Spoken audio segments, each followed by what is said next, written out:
نحمده ونصلي على رسوله الكريم أما بعد ونعوذ بالله من الشيطان الرجيم بسم الله الرحمن الرحيم اللهم صل وسلم على سيدنا محمد النبي الأمي وآله وصحبه أجمعين رب اشرح لي صدري ويسر لي أمري واحلل عقدة من لساني يفقهوا قولي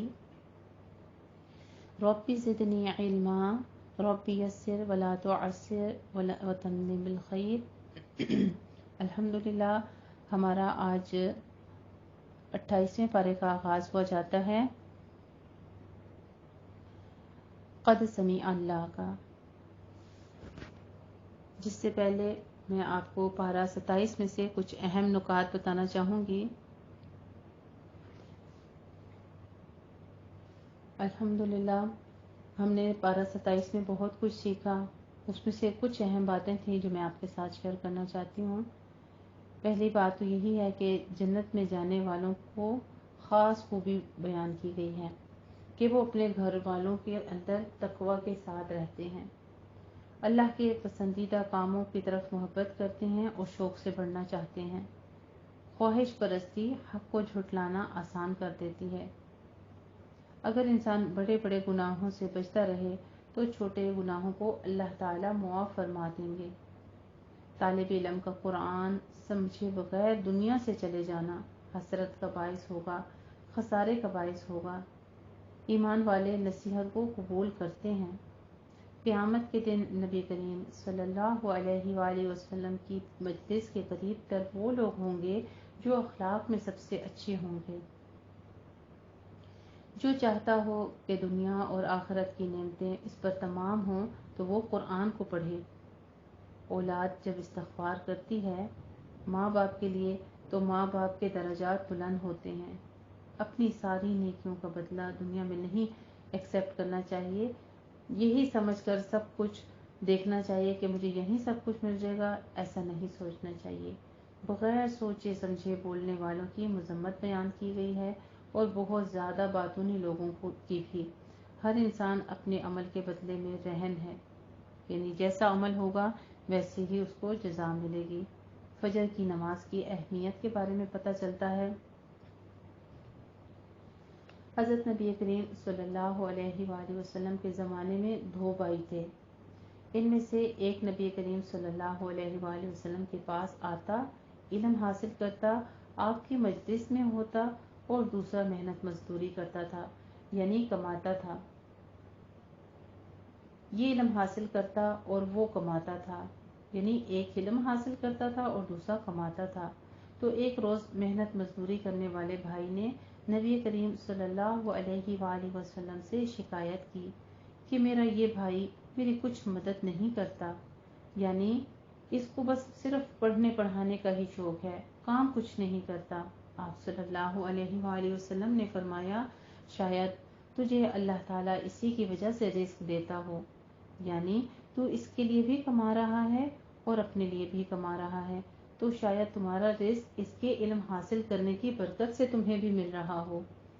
تو بعض اوقات ہم زندگی میں کسی کی مدد کر رہے ہوتے ہیں، خصوصاً ایسے لوگوں کی جو کسی اچھے کام میں لگے ہوئے ہوں اور اپنی دنیا کمانے کا ان کے پاس وقت ہی نہیں ہوتا، تو یہ کبھی نہیں سوچنا چاہیے کہ ہم نہ ہوں تو یہ کسی طریقے سے زندگی نہیں گزار سکتے۔ ہو سکتا ہے کہ وہ نہ ہوں تو آپ کی گزر بسر جو ہے وہ ہی نہ رہے، کیونکہ کر بھلا تو وہ بھلا، دوسروں کے ساتھ بھلا کرو گے تو ہم جیسا کریں گے ویسا ہی پالیں گے۔ جب ہم کسی کا اچھا کرتے ہیں تو وہ اپنا ہی ہو رہا ہوتا ہے، جب کسی پر احسان کرتے ہیں تو دراصل اپنے اوپر ہی احسان کر رہے ہوتے ہیں۔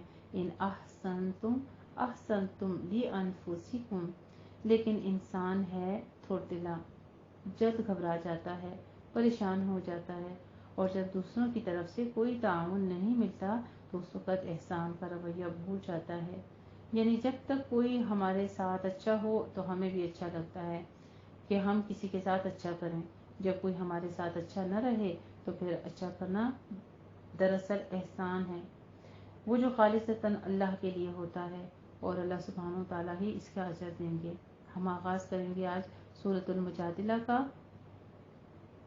جس کی آیت نمبر 1 میں یہ آیت کریمہ انصار میں سے ایک شخص کے بارے میں نازل ہوئی ہے، جب اس نے اپنی بیوی کو طویل مدت تک ساتھ رکھنے کے بعد، صاحب اولاد ہونے کے بعد اپنے اوپر حرام قرار دے دیا تھا، تو اس کی بیوی نے اللہ سبحانہ تعالیٰ کے پاس شکایت کی اور اس کے خلاف مقدمہ لے کر رسول اللہ صلی اللہ علیہ وآلہ وسلم کی خدمت میں حاضر ہوئی۔ وہ ایک بوڑھا شخص تھا۔ اس خاتون نے اللہ تعالیٰ اور رسول اللہ صلی اللہ علیہ وآلہ وسلم کے پاس اپنے حال اور اس شخص کے حال کے بارے میں شکوہ کیا اور بار بار کیا اور جرأت کے ساتھ کیا اور اس کو بار بار دہرائی۔ اللہ سبحانہ تعالیٰ نے فرمایا، قد سمع اللہ قول التی تجادلک فی زوجہا وتشتکی الی اللہ واللہ یسمع تحاورکما ان اللہ سمیع بصیر۔ اللہ نے اس کی التجا سن لی، کیونکہ نبی کریم صلی اللہ علیہ وآلہ وسلم کے پاس اس کے لیے کوئی حل نہیں تھا۔ اس وقت جب وہ کہتی تھی کہ کیا میں اپنے شوہر پر حرام ہو چکی ہوں، تو آپ فرماتے تھے میرا خیال ہے کہ تم حرام ہو چکی ہو۔ تو وہ کہتی ہے کہ میرے چھوٹے چھوٹے بچے ہیں، اگر میں شوہر کے سپرد کر دوں گی تو وہ تربیت نہیں کر سکے گا اور میں ان کو اس طرح سے کیسے زندگی گزار پاؤں گی اور میں ان کو دیکھ بھی نہیں پاؤں گی۔ آپ صلی اللہ علیہ وآلہ وسلم نے فرمایا کہ اس پر میرا کوئی اختیار نہیں ہے۔ یہ اشارہ ہے حضرت خولہ بن مالک بن ثعلبہ رضی اللہ تعالی عنہ کے واقعے کی طرف، جن کے خاوند حضرت اوس بن صامت نے رضی اللہ تعالی عنہ نے اظہار کر لیا تھا۔ ظہار کا مطلب یہ ہے بیوی کو یہ کہنا، انت علیہ کظہر الام، تو مجھے میری ماں کی پیٹھ کی طرح ہے۔ زمانہ جاہلیت میں ظہار کو طلاق سمجھا جاتا تھا۔ حضرت خولہ رضی اللہ تعالی عنہ سخت پریشان ہوئیں۔ اس وقت تک اس کے بارے میں کوئی حکم نازل نہیں ہوا تھا، اسی لیے وہ نبی کریم صلی اللہ علیہ وآلہ وسلم کے پاس آئیں تو آپ نے بھی کچھ توقف فرمایا اور وہ آپ صلی اللہ علیہ وآلہ وسلم سے بحث و تکرار کرتی رہی، جس پر یہ آیت نازل ہوئی جن میں مسئلہ ظہار اور اس کا حکم کفارہ بیان فرما دیا گیا۔ اسے سنن ابن داؤد نے روایت کیا ہے۔ حضرت عائشہ صدیقہ رضی اللہ تعالی عنہا فرماتی ہیں کہ اللہ تعالی کس طرح لوگوں کے باتیں سننے والا ہے کہ یہ عورت گھر کے ایک کونے میں نبی کریم صلی اللہ علیہ وآلہ وسلم سے مجادلہ کرتی ہے، تکرار کرتی ہے، بحث کرتی ہے اور اپنے خاوند کی شکایت کرتی رہی، مگر میں اس کی باتیں نہیں سنتی تھی، لیکن اللہ نے آسمانوں پر سے اس کی بات سن لی۔ اسے سنن ابن ماجہ نے روایت کیا ہے اور صحیح بخاری میں بھی تعلیقاً اس کا مختصر ذکر بیان فرمایا گیا ہے۔ یہ ظہار کا حکم بیان فرما دیا گیا تھا کہ تمہارے کہہ دینے سے تمہاری بیوی تمہاری مائن نہیں بن جاتی۔ پہلے وہ اللہ سبحانہ تعالیٰ کے محبوب کے پاس آئی اور یہ عقیدہ کہ لوگوں کا کہ دنیا میں درباروں سے بھی کچھ مل جاتا ہے، سب سے بڑا دربار حضرت نبی کریم صلی اللہ علیہ وآلہ وسلم کا تھا، وہاں سے وہ نامراد ہو کر لوٹی، مایوس ہو کر لوٹی۔ جب ابھی وہ آپ صلی اللہ علیہ وآلہ وسلم کے گھر سے باہر نکلی ہی تھی تو آپ صلی اللہ علیہ وسلم پر یہ آیات مبارکہ نازل ہو گئیں اور اللہ سبحانہ تعالیٰ کا حکم یہ تھا کہ کہیں عقیدہ لوگوں کا یہ پختہ نہ ہو جائے کہ اللہ کے اذن کے بغیر نبی بھی کچھ دینے پر قادر ہیں، دوں گا میں ہی اور آپ کے ذریعے سے ہی دوں گا، لیکن صرف لوگوں کا درباروں سے عقیدہ ہٹانے کے لیے کہ کسی مخلوق سے جا کے مدد مانگیں، یہ عقیدہ دور کرنے کے لیے اللہ سبحانہ تعالیٰ نے اس طریقے سے یہ احکامات نازل فرمائے اور پھر ان کے لیے اس چیز کا جو تھا فدیہ اور کفارہ بیان کر کے پھر ان کے لیے جائز قرار دیا۔ یہ ظہار کا حکم بیان فرمایا گیا ہے کہ تمہارے کہہ دینے سے تمہاری بیویاں تمہارے مائیں نہیں بن جاتی۔ اگر ماں کی بجائے کوئی شخص اپنی بیٹی یا بہن وغیرہ کی پیٹھ کی طرح اپنی بیوی کو کہہ دے تو یہ ظہار نہیں ہے۔ امام مالک اور امام ابو حنیفہ رحمہ اللہ اسے بھی ظہار قرار دیتے ہیں، جبکہ دوسرے علماء اسے ظہار تسلیم نہیں کرتے۔ تو علماء یہ کہتے ہیں کہ اگر ظہار کی نیت سے وہ مذکورہ الفاظ کہے گی تو ظہار ہوگا بصورت دیگر نہیں۔ امام ابو حنیفہ کہتے ہیں کہ اگر ایسے عضو کے ساتھ تشبیہ دے گا جس کا دیکھنا جائز نہیں ہے تو یہ ظہار نہیں ہوگا۔ امام شافعی بھی یہی کہتے ہیں کہ ظہار صرف پیٹھ کی طرح کہنے سے ہی ہوگا، اسی لیے اس نے کفارے کو اس قول کو منکر اور جھوٹ کو مانی کا ذریعہ دیا ہے۔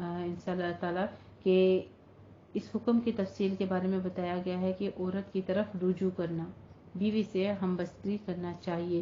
وہ کس وجہ سے، یعنی جب ان کے لیے یہ احکامات آ گئے تھے تو انہوں نے بیوی سے دوری اختیار کر لی۔ پہلے وقتوں میں یہی طلاق ہوا کرتی تھی اور اس طرح ہسبینڈ وائف کا آپس میں ریلیشن شپ جو ہے وہ بالکل منقطع ہو جایا کرتا تھا۔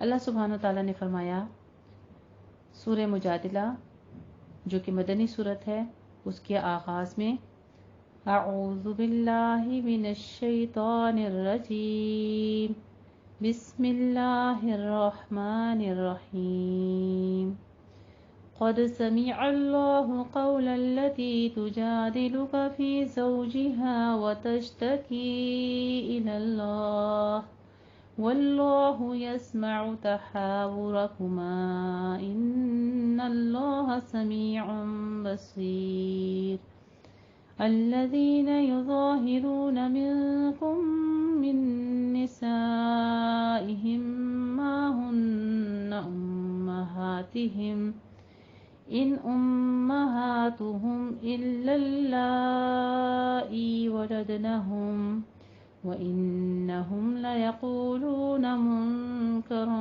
من القول وزورا وَإِنَّ اللَّهَ لَعَفُوٌّ غَفُورٌ۔ اللہ تعالیٰ کے نام کے ساتھ میں شروع کرتی ہوں جو بڑا مہربان، جو نہایت رحم فرمانے والا ہے۔ اے نبی کریم صلی اللہ علیہ وآلہ وسلم، یقیناً اللہ نے اس عورت یعنی خولہ بن سلوہ کی بات سن لی جو اپنے خاوند اوس بن صامت کے متعلق آپ سے جھگڑ رہی تھی اور وہ اللہ تعالیٰ کی طرف شکایت کر رہی تھی اور اللہ تعالیٰ دونوں کی گفتگو سن رہا تھا۔ بے شک اللہ خوب سننے والا، خوب دیکھنے والا ہے۔ سبحان اللہ، اللہ سبحانہ وتعالیٰ کی خوبصورت نام و صفات سمیع بصیر بیان کی جا رہی ہیں۔ الذین یظاہرون منکم من نسائہم، تم میں سے جو لوگ اپنی بیویوں سے زہار کرتے ہیں وہ ان کی مائیں نہیں ہیں، ان کی مائیں تو وہی ہیں جنہوں نے انہیں جنا ہے، اور بے شک وہ ناگوار بات اور جھوٹ کہتے ہیں، اور بے شک اللہ بہت معاف فرمانے والا، نہایت بخشنے والا ہے۔ سبحان اللہ، اللہ سبحانہ وتعالیٰ کی خوبصورت نام و صفات العفو غفور بیان کیے جا رہی ہیں۔ اور جو لوگ اپنی بیویوں سے زہار کریں پھر اپنی کہی ہوئی بات سے رجوع کرتے ہیں تو ایک گردن آزاد کرنی ہے۔ اب کفارہ بیان کر دیا کہ اگر ایسا وہ کر بیٹھے تو پھر انہوں نے کیا کرنا ہے، ایک گردن آزاد کرنی ہے، اس سے پہلے کہ وہ ایک دوسرے کو چھوئیں۔ اس حکم کی تمہیں نصیحت کی جاتی ہے اور اللہ اس سے خوب باخبر ہے جو تم عمل کرتے ہو۔ پھر جو شخص ایک غلام آزاد کرنا نہ پائے تو 2 ماہ کے لگاتار روزے رکھنے ہیں، اس سے پہلے کہ وہ ایک دوسرے کو چھوئیں۔ پھر جو شخص اس کی استطاعت نہ رکھتا ہو تو 60 مسکینوں کو کھانا دے دے، یعنی روزہ بھی نہیں رکھ سکتا، بڑھاپے کی عمر ہے یا کوئی بیماری کی وجہ ہے۔ تیسرا سٹیپ پھر کیا ہے کہ مسکینوں کو کھانا کھلا دے، 60 مسکینوں کو، یا 30 مسکینوں کو 2 وقت کا کھانا کھلا دے۔ یہ حکم اس لیے ہے کہ تم اللہ اور اس کے رسول پر ایمان لاؤ، اور یہ اللہ کی حدیں ہیں اور کافروں کے لیے نہایت دردناک عذاب ہے۔ بے شک جو لوگ اللہ اور اس کے رسول کی مخالفت کرتے ہیں وہ ذلیل کیے جائیں گے جیسے وہ لوگ ذلیل کیے گئے جو ان سے پہلے تھے، اور یقیناً ہم نے واضح آیات اتاری ہیں اور کافروں کے لیے رسوا کن عذاب ہے۔ جس دن اللہ ان سب کو اٹھائے گا، زندہ کرے گا، پھر ان کو بتلائے گا جو انہوں نے عمل کیے۔ اللہ نے ان کو گن رکھا ہے جبکہ وہ انہیں بھول گئے ہیں، اور اللہ ہر چیز پر نگران ہے۔ أَلَمْ تَرَ أَنَّ اللَّهَ يَعْلَمُ مَا فِي السَّمَاوَاتِ وَمَا فِي الْأَرْضِ، اور اے نبی کریم صلی اللہ علیہ وآلہ وسلم، کیا آپ نے نہیں دیکھا، بے شک اللہ جانتا ہے جو کچھ آسمانوں میں ہے اور جو کچھ زمین میں ہے۔ 3 افراد کی کوئی سرگوشی نہیں ہوتی، یعنی جب 2 لوگ ہیں، 3 لوگ بیٹھے ہیں تو 2 آپس میں سرگوشی نہ کریں مگر وہ ان میں چوتھا ہوتا ہے، اور نہ 5 آدمیوں کی مگر وہ ان میں چھٹا ہوتا ہے، اور نہ اس سے کم اور نہ زیادہ مگر وہ ان کے ساتھ ہوتا ہے۔ یعنی مذکورہ جو بھی تعداد بیان کی گئی ہے اس لیے نہیں ہے کہ وہ اس سے کم یا اس سے زیادہ کے درمیان گفتگو ہونے والی باتوں سے بے خبر رہتا ہے، بلکہ یہ تعداد بطور ایک مثال بیان کی گئی ہے۔ مقصد یہ بتلانا تھا کہ تعداد تھوڑی ہو یا زیادہ ہو، اپنے علم کے اعتبار سے یا جس طرح اس کی شان کے لائق ہے، ہر ایک کے ساتھ ہے، اور ہر ظاہر و پوشیدہ کی بات کو اللہ سبحانہ وتعالی ہر قسم کی سرگوشیاں کرنے والوں کو جانتا ہے۔ پھر وہ روز قیامت انہیں بتائے گا جو انہوں نے عمل کیے تھے۔ بے شک اللہ ہر چیز کو خوب جانتا ہے۔ الم تر الی الذین نہوا عن النجوی، کیا آپ نے ان لوگوں کی طرف نہیں دیکھا جنہیں سرگوشیاں کرنے سے روکا گیا تھا، پھر وہ اسی چیز کی طرف لوٹتے ہیں جس سے انہیں روکا گیا تھا، اور وہ گناہ، زیادتی اور رسول کی نافرمانی کی سرگوشیاں کرتے ہیں، اور جب وہ آپ کے پاس آتے ہیں تو آپ کو اس کلمے کے ساتھ سلام کہتے ہیں کہ اللہ نے اس کے ساتھ آپ کو کبھی سلام نہیں کہا، اور وہ اپنے دل میں کہتے ہیں اللہ ہمیں اس کی وجہ سے کیوں عذاب نہیں دیتا جو ہم کہتے ہیں، یعنی ان کے دلوں میں منافقت تھی اور کہتے تھے کہ یہ اللہ کا طریقہ ہے سلام، تو السلام علیکم فرما دیا کہ کہو، لیکن یہ یہودی نبی کریم صلی اللہ علیہ وآلہ وسلم کی خدمت میں حاضر ہوتے تو سلام علیکم کی بجائے السلام علیکم یعنی تم پر موت وارد ہو کہا کرتے، اس لیے رسول اللہ صلی اللہ علیہ وآلہ وسلم ان کے جواب میں صرف یہ فرمایا کرتے تھے وعلیکم یا وعلیکا، اور تم ہی پر ہو۔ اور مسلمانوں کو آپ صلی اللہ علیہ وآلہ وسلم نے تاکید فرمائی کہ جب کوئی اہل کتاب تمہیں سلام کرے تو تم جواب میں علیکا کہا کرو، یا وعلیکا ما قلتا، تم نے جو کہا وہ تجھ ہی پر وارد ہو۔ اسے صحیح بخاری اور صحیح مسلم نے روایت کیا ہے۔ یعنی وہ آپس میں اپنے دلوں میں کہتے کہ اگر یہ سچا نبی ہے تو اللہ یقیناً ہماری اس کبھی حرکت پر ہمیں ہماری گرفت نہیں فرماتا، یعنی دل میں ان کے جو شک تھا اس پر وہ پھر بھی کتنا اتراتے تھے کہ اگر ایسا ہے کہ یہ نبی سچا ہے تو ہماری پکڑ ہو جائے اور ہم پر عذاب آ جائے۔ یا ایھا الذین آمنوا، پس وہ برا ٹھکانہ ہے، اے ایمان والو، جب تم سرگوشیاں کرو تو گناہ، زیادتی اور رسول کی نافرمانی کی سرگوشیاں نہ کرو، یعنی اگر جس طرح منافقین کے بارے میں ذکر ہے کہ جس طرح وہ سرگوشیاں کرتے تھے اس طرح نہ کرو۔ ہاں اگر کوئی نیکی کی بات ہے جیسے کسی کو صدقہ وغیرہ دینا ہے اور کچھ ایسی بات ہے اور کان میں کہہ دو جو کہ آپ کسی کے سامنے کہہ کر اس کو شرمندہ کر کے نہ پیسے دینا چاہو، تو پھر اس طرح کی سرگوشی جو ہے وہ جائز ہے۔ اور تم نیکی اور تقوی کی سرگوشیاں کرو۔ ایک طرف حکم ہوا کہ نہ کرو، کس چیز کی؟ اللہ رسول کی نافرمانیوں کے بارے میں اور اس کی سازشوں کے بارے میں۔ دوسری طرف حکم کیا ہوا کہ نیکی اور تقوی کی سرگوشیاں کرو اور اللہ سے ڈرو جس کے پاس تمہیں اکٹھا کیا جائے گا۔ بری سرگوشی تو شیطان ہی کی طرف سے ہے تاکہ وہ ایمان والے لوگوں کو غمگین کر دے، اور وہ انہیں کوئی ضرر نہیں پہنچا سکتا مگر اللہ کے حکم سے، اور لازم ہے کہ مومن اللہ ہی پر توکل کریں۔ پھر فرماتے ہیں ایمان والوں کو مخاطب کر کے یا ایھا الذین آمنوا اذا قیل لکم تفسحوا، اے ایمان والو جب تم سے کہا جائے کہ مجلسوں میں کھل کر بیٹھو تو تم کھل کر بیٹھو اور اللہ تمہیں کشادگی دے گا، اور جب کہا جائے یفسح اللہ وافسحوا یفسح اللہ لکم کہ اٹھ کھڑے ہو تو اٹھ کھڑے ہوا کرو تم میں سے جو ایمان لائے ہیں اور جنہیں علم دیا گیا ہے، اللہ ان کے درجات بلند کرے گا اور اللہ اس سے باخبر ہے جو تم کرتے ہو۔ یعنی اہل ایمان کے درجے اللہ تعالیٰ علم کی وجہ سے بلند فرما دے گا۔ یہ صرف علوم دین میں واقفیت مزید رفع درجات کا باعث بنتی ہے، اسی کے بارے میں فضیلت بیان کی جا رہی ہے۔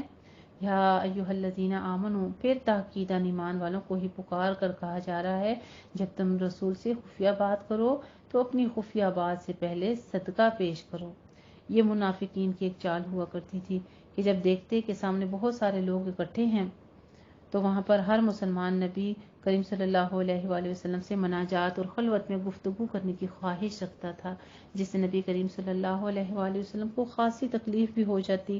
بعض کہتے ہیں کہ یہ منافقین یوں ہی بلا وجہ نبی کریم صلی اللہ علیہ وآلہ وسلم کے قریب آتے تاکہ لوگ یہ محسوس کریں کہ وہ آپ کے بہت قریب ترین ہیں، تو اس لیے جب حکم ہوا کہ آپ کے قریب آنے سے پہلے لوگ صدقہ کریں، اب ان کو صدقہ کرنا پڑا، تو ظاہر ہو گیا کہ وہ آپ کے کتنے قریب ہیں، یعنی منافقوں کی منافقت جو تھی وہ ظاہر ہو گئی۔ یہ تمہارے لیے بہت بہتر اور زیادہ پاکیزہ ہے، پھر اگر تم صدقے کی ہمت نہ پاؤ تو بے شک اللہ غفور الرحیم ہے۔ سبحان اللہ، اللہ سبحانہ تعالیٰ کے خوبصورت نام و صفات غفور الرحیم بیان کیے جا رہے ہیں۔ کیا تم اس سے ڈر گئے ہو کہ اپنے خفیہ مشوروں سے پہلے صدقات پیش کرو؟ چنانچہ جب تم نے یہ نہ کیا اور اللہ نے بھی تمہیں معاف کر دیا تو اب تم نماز قائم کرو اور زکوٰۃ دو اور اللہ اور اس کے رسول کی اطاعت کرو، اور اللہ اس سے خوب باخبر ہے جو تم کرتے ہو۔ الم تر الی الذین تولوا، کیا آپ نے ان لوگوں یعنی منافقین کو نہیں دیکھا جنہوں نے اس قوم یہود سے دوستی کی، جن پر اللہ غصے ہوا؟ نہ وہ تم میں سے ہیں اور نہ ان میں سے جو وہ جھوٹ قسمیں کھاتے ہیں، حالانکہ وہ جانتے ہیں اللہ نے ان کے لیے شدید عذاب تیار کر رکھا ہے۔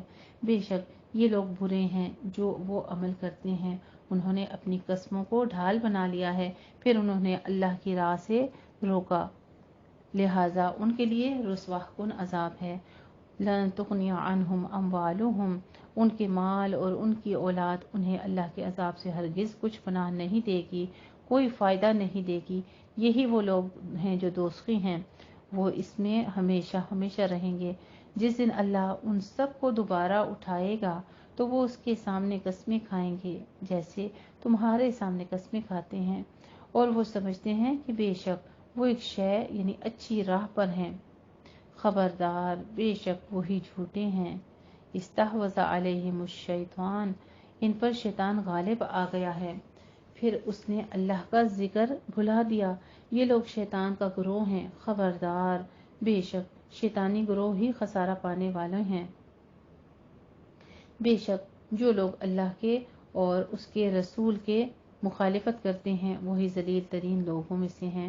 اللہ نے لکھ رکھا ہے کہ میں اور میرے رسول ضرور غالب آئیں گے، بے شک اللہ کبھی بڑا زبردست حکمت والا ہے۔ سبحان اللہ، اللہ سبحانہ تعالیٰ کے خوبصورت نام و صفات قوی عزیز بیان کیے جا رہے ہیں۔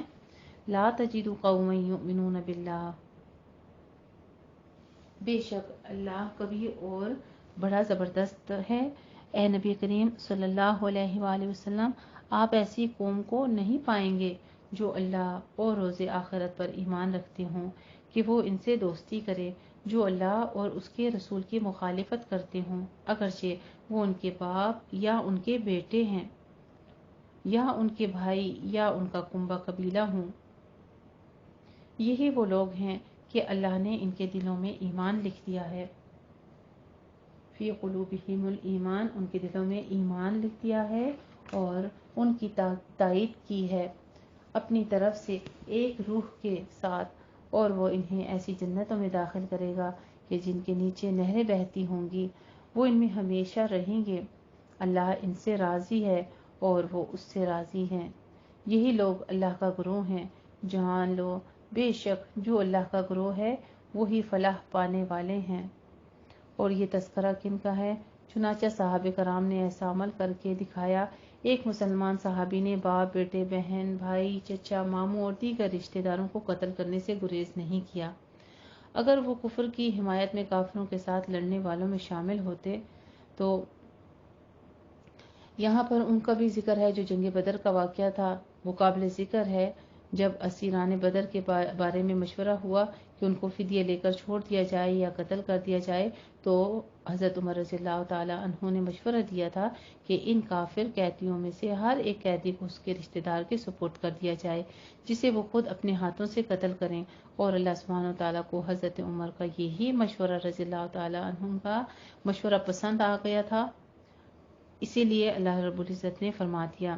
روح سے مراد اپنی نصرت خاص یا نور ایمان ہے کہ اللہ تعالیٰ ان کو وہ عطا کرے گا، یعنی جب یہ اولین مسلمان صحابہ کرام ایمان کی بنیاد پر اپنے عزیز و اقارب سے ناراض ہو گئے، حتیٰ کہ انہیں اپنے ہاتھوں سے قتل تک کرنے میں تائل نہیں کیا، تو اس کے بدلے میں اللہ تعالیٰ نے ان کو اپنی رضامندی سے نواز دیا۔ ہمیں بھی ان آیات مبارکہ کو پڑھ کے یہی حکمت اور سمجھ اور نصیحت ملتی ہے کہ جہاں اللہ اور رسول کے احکامات نافذ ہو جاتے ہیں تو وہاں پر اپنوں کو ترجیح نہیں دینی چاہیے اگر وہ اللہ رسول کی مخالفت کر رہے ہیں۔ اور یہ بھی چیز ہے واضح طور پر بتا دیا گیا کہ اور ان پر اس طرح کی نعمتوں کے انعامات کی بارش فرما دی کہ وہ بھی اللہ سے راضی ہو گئے۔ اس لیے آیت میں بیان کردہ اعزاز کو رضی اللہ عنہم ورضوا عنہ کے مصداق اول تمام صحابہ کرام ہیں، لیکن الفاظ کے عموم کی وجہ سے بعد میں آنے والے تمام مسلمان کو بھی شامل کر دیا گیا ہے، جس کے مستحق تمام مسلمان ہیں۔ ہر مسلمان شخص پر علیہ السلام بولا جا سکتا ہے، لیکن اہل سنت عام طور پر ان کے مفہوم کو لغوی سے ہٹ کر صحابہ کرام اور انبیاء کرام کے بارے میں ہی یہاں پر ذکر فرماتے ہیں۔ الحمدللہ یہاں پر ہماری سورت تکمیل ہوتی ہے مجادلہ، اور سورہ حشر کا آغاز ہوا جاتا ہے جو کہ مدنی سورت ہے۔ اس کے 3 ہی رکوع ہیں اور 24 آیات ہیں۔ بسم اللہ الرحمن الرحیم۔ سبح للہ ما فی السماوات و ما فی الارض وہو العزیز الحکیم۔ اللہ کے لیے تسبیح بیان کرتی ہے جو کچھ آسمانوں میں ہے اور جو کچھ زمین میں ہے، اور وہی غالب، وہی حکمت والا ہے۔ سبحان اللہ۔ اللہ سبحانہ وتعالیٰ کے خوبصورت نام و صفات العزیز الحکیم بیان کیے جا رہے ہیں۔ وہی ہے جس نے اہل کتاب کے کافروں کو پہلی بار جلاوطنی کے حکم ان کے گھروں سے نکال دیا۔ تم نے کبھی یہ خیال نہیں کیا تھا کہ وہ وہاں سے نکلیں گے، اور انہوں نے سمجھا تھا کہ بے شک ان کے قلعے انہیں اللہ کے عذاب سے بچا لیں گے۔ پھر ان کے پاس اللہ کا عذاب آیا جہاں سے انہوں نے گمان بھی نہیں کیا تھا، اور اس نے ان کے دلوں میں رعب ڈال دیا۔ وہ اپنے گھر اپنے ہاتھوں اجارتے تھے اور مومنوں کے ہاتھوں بھی۔ تو اے آنکھوں والو عبرت پکڑو۔ ہم سے ہی کہا جا رہا ہے، ہر آنکھوں والوں سے کہا جا رہا ہے کہ تم عبرت پکڑو۔ اور اگر یہ نہ ہوتا کہ اللہ نے ان کا جلاوطن ہونا لکھ دیا ہوتا تو وہ انہیں ضرور دنیا ہی میں عذاب دیتا، اور ان کے لیے آخرت میں آگ کا عذاب ہے۔ ذالک بانہم شاقوا اللہ ورسولہ۔ یہ اس لیے کہ بے شک انہوں نے اللہ اور اس کے رسول کی مخالفت کی، اور جو کوئی اللہ کی مخالفت کرے تو بے شک اللہ سخت سزا دینے والا ہے۔ تم نے جو بھی کھجور کا درخت کاٹا یا اسے اس کی جڑوں پر کھڑا چھوڑ دیا تو یہ اللہ کا حکم ہے، اللہ کے حکموں میں سے ہے، تاکہ وہ نافرمانوں کو رسوا کرے۔ اور اللہ نے ان سے اپنے رسول کی طرف جو مال لوٹایا ہوا ہو تو اس کے لیے تم نے گھوڑے اور اونٹ نہیں دوڑائے، لیکن اللہ اپنے رسول کو جو چاہتا ہے، جس چیز پر چاہتا ہے غلبہ عطا کرتا ہے، اور اللہ ہر چیز پر خوب قادر ہے۔ ما افاء اللہ علی رسولہ۔ اللہ اپنے رسول کی طرف بستیوں والوں کے مال سے جو کچھ لوٹا دے تو وہ اللہ کے لیے اور اس کے رسول کے لیے اور اس کے قرابت داروں اور یتیموں اور مسکینوں اور مسافروں کے لیے ہے۔ یعنی مال غنیمت کا ذکر کیا جا رہا ہے کہ اس میں انبیاء کا جو نبی کریم صلی اللہ علیہ وآلہ وسلم کے دور سے نبیوں کے بارے میں آتا تھا کہ 5واں حصہ مقرر ہو گیا تھا، تاکہ وہ مال تمہارے دولت مندوں ہی کے درمیان گردش نہ کرتا رہے، اور اللہ کا رسول تمہیں جو کچھ دے دے وہ لے لو، اور جس چیز سے منع کرے تو اسے چھوڑ دو، اور اللہ سے ڈرتے رہو، بے شک اللہ سخت سزا دینے والا ہے۔ للفقراء المہاجرین الذین اخرجوا۔ مال جو ملا تھا ان مہاجر فقراء کے لیے ہے جو اپنے گھروں اور اپنی جائیدادوں سے نکالے گئے۔ وہ اللہ کا فضل ہے اور اس کی رضا ڈھونڈتے ہیں، اور اللہ اور اس کے رسول کی مدد کرتے ہیں، یہی لوگ سچے ہیں۔ اور ان کے لیے جنہوں نے مدینہ کو گھر بنا لیا تھا اور ان مہاجرین سے پہلے ایمان لا چکے تھے، وہ انصار سے محبت کرتے ہیں جو ان کی طرف ہجرت کریں۔ وہ اپنے دلوں میں اس مال کی کوئی حاجت نہیں پاتے جو ان مہاجرین کو دیا گیا تھا، جو ان مہاجرین کو دیا جائے، اور اپنی ذات پر ان کو ترجیح دیتے ہیں اگرچہ خود انہیں سخت ضرورت ہوتی ہے۔ اور جو کوئی اپنے نفس کی لالچ سے بچا لیا گیا تو وہی لوگ فلاح پانے والے ہیں۔ سبحان اللہ۔ فَأُولَئِکَ هُمُ الْمُفْلِحُونَ۔ کامیابی پانے والے لوگوں کا یہاں پر جو ذکر کیا جا رہا ہے، ہمیں یہاں پر ایک حدیث شریف بھی آتی ہے کہ افضل جہاد اس شخص کا ہے جو محاسبہ کرے اپنے نفس کا، تو وہی لوگ کون ہیں؟ کامیابی پانے والے ہیں۔ والذین جاءوا من بعدہم، اور ان کے لیے جو ان مہاجرین و انصار کے بعد آئے وہ کہتے ہیں اے ہمارے رب، ربنا اغفر لنا ولإخواننا الذین سبقونا بالایمان ولا تجعل فی قلوبنا غلا للذین آمنوا ربنا انک رؤوف رحیم۔ اے ہمارے رب، ہمیں اور ہمارے ان بھائیوں کو بخش دے جنہوں نے ایمان میں ہم سے پہل کی، اور ہمارے دلوں میں اہل ایمان کے لیے کوئی کینہ نہ رکھ۔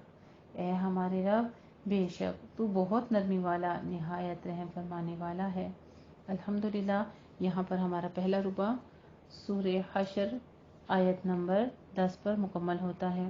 جزاک اللہ خیر جزاک۔